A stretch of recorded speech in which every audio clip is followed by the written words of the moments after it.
league of my own, it don't get better. No, read what I wrote, I'm a bestseller.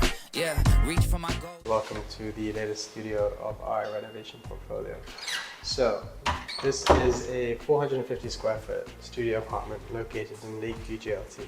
This is the latest edition of our portfolio, and this is something that we just completed.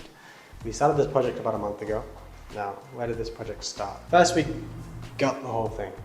Took out the kitchen, took out the bathroom, redid the floors, paint, cupboard. We did the ceiling, we took out the gypsum board, so we get a natural two-heighted ceiling. So in week one, we did the gut. Then we proceeded on to do the main foundational works, which means doing all of the finer details. In the bathroom, if you come and follow me, we got brand new towels, brand new toilet, brand new shower, brand new vanity. We put in this new kitchen, all the appliances, integrated fridge freezer, which looks great. We also thought about the small things. We ain't got much space to work with, but we managed to put in open drawers, up and down. The finishing is perfect. Then we finished this cupboard over here, made it white, and new handles.